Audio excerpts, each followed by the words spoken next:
Welcome back to my kitchen. Today, forgive the hat, I'm in the middle of gardening. I've come in because I am really hungry, I need something to eat. Something quick, but something homegrown. So I have picked some wild garlic. I'm going to do other recipes with this as well, but I'm just going to get the individual videos out because you might not be here for everything. So I'm going to do some cheese scones and add some wild garlic in. Now, I'm not going to claim to be using a tried and tested family handed down recipe. I'm using the cheese scone recipe from the National Trust. I'll link it in the comments, whatever it's called, below. So I thought we could make them together and see how they turned out. It's just another idea for using wild garlic. You will see wild garlic and cheese scones everywhere in your Instagram feed if that's your thing at this time of the year. But I've got lots of other things for wild garlic as well. Now we're going to have 450 grams of self-raising flour.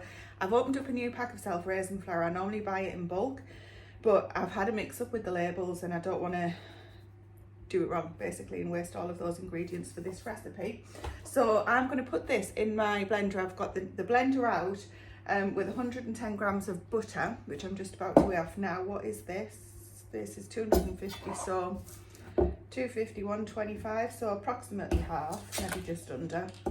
And I'm going to blend them in the blender to make fine breadcrumbs instead of using my fingers, just because I'm in a rush and my fingers have been, even though I've washed them, I've been gardening all morning. So that's 120, so near enough. I've literally cut the butter block in half and I'm going to cube this and put this and this together in the blender and blitz it a little bit. As I say, I have washed my hands, but I have been gardening all morning. These are just for me and my family, so don't worry too much about that. I'm just going to cut them up into little blocks.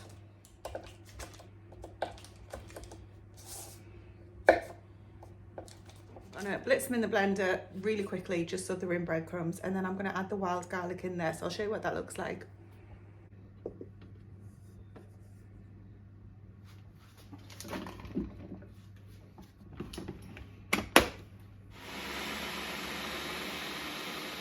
So it's literally a few seconds, hopefully that'll be good.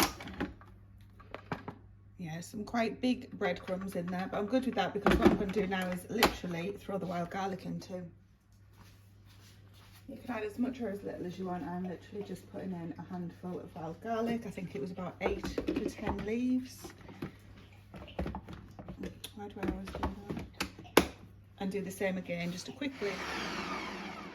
And that's it. I'm not too bothered if the chunks aren't, if it's not really fine, because I think that'll be perfect. And then I'm going to add the cheese in the bowl now.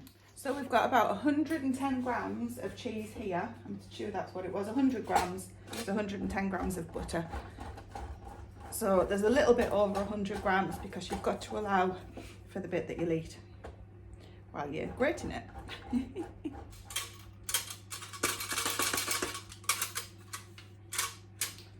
Right, put that to one side. I'm literally going to, all I'm going to do now is I'm using the bowl that I weighed the flour in, pop the cheese in there. I'm going to leave a little bit to one side just to top the scones before they go in the agar.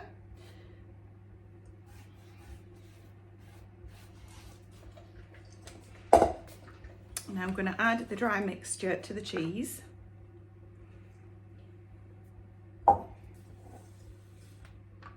And just give that a stir through.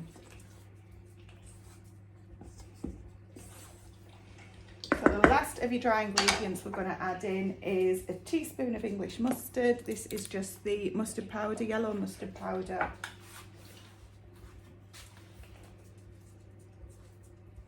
A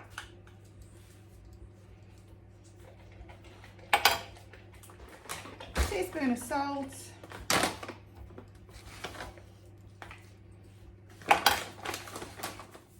And then a teaspoon of cracked black pepper. So I'll just grate however much I think of this.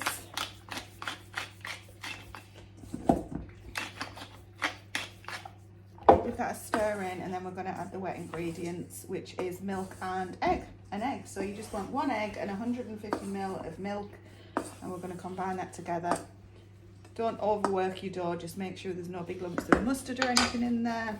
I like black pepper, so I'm going to add some more in. Goes really well with the cheese. Right, let's get the wet ingredients. So for the wet ingredients, we're just gonna lightly beat 1 egg. This is just one of our home raised eggs off our chickens. Thank you, ladies. It's about a turquoise colour. I don't know if that's coming up on the camera. Off our Aracanas, and 150 ml of milk. I've done this the wrong way around. I should have measured the milk first. Never mind.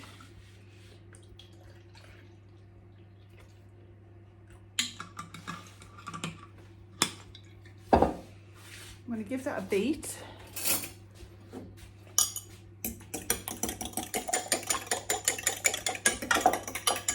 I'm going to add pretty much all of the milk. Just going to leave a little bit for the end for glazing.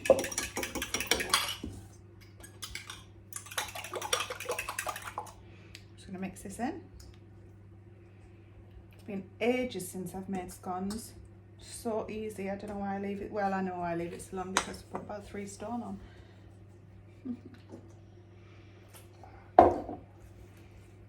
I'm sure there's a better receptacle than a fork to mix it with, but this will do for me. You don't want to overwork it by any means, so just bring it together. I'm going to get your hands in there in a minute. Okay, so let's get tidied up and we'll come back to this. Right, so I've got a lined baking tray. This is just a silicone mat that I use for all sorts. You can see it's been used by the Arga. I put it on as just on the hot plate. Right, so now I'm going to pull this together, and we're just going to form some little balls. I'm not going to be cutting them out. I'm just going to use my hand.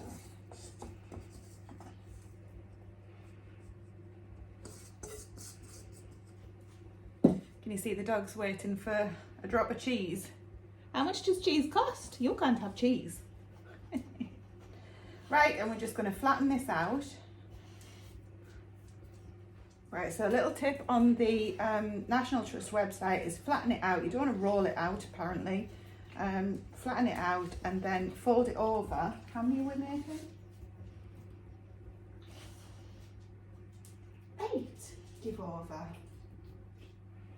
Right, it says cut it in half. So as a little tip from the National Trust website, it says if you fold it in half like a book, then that creates the tear in the scone so that you don't have to cut it open. So I'm just going to fold that. I've cut it across the middle. I maybe should have done it square. And it doesn't say anything about patting it down, so I'm not sure why I'm doing that. And then apparently we're going to get 8 out of this. I don't think I'm even going to try and get 8.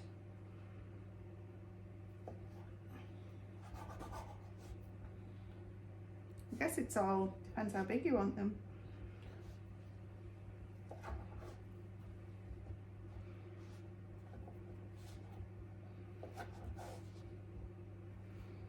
Okay, so what I'm going to do, okay, we can go for 8. We can do 8.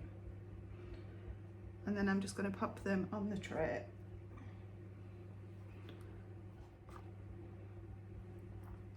Okay. So now I'm just going to glaze them with the remaining milk, put a little bit of cheese on, probably a little bit more cracked pepper, and we're going to get them in the oven for about 10 or 15 minutes. Hopefully they should rise, and hopefully they'll be a little bit golden. I'll show you putting them in and when they come out.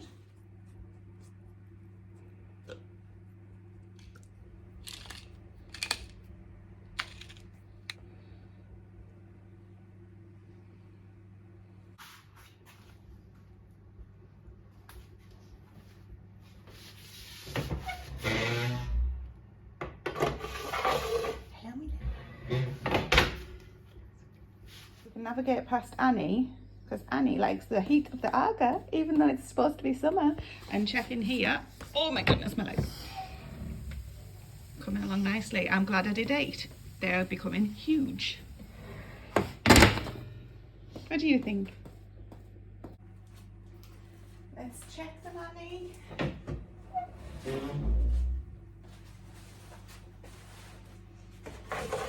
On Benny Nose.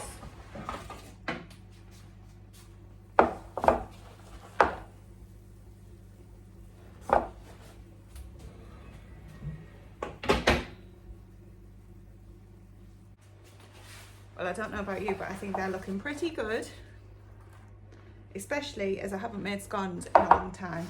So there you have wild garlic scones. or wild garlic and cheese. I hope you try the recipe. It's National Trust, as I say. I can't take any credit except for adding the wild garlic. I hope you've enjoyed this little video. If you have, please give it a thumbs up. Don't forget to subscribe if you're interested in any of this kind of content, because there's lots more coming out. But for now, I need to eat one of these and get back in the garden. So talk to you later.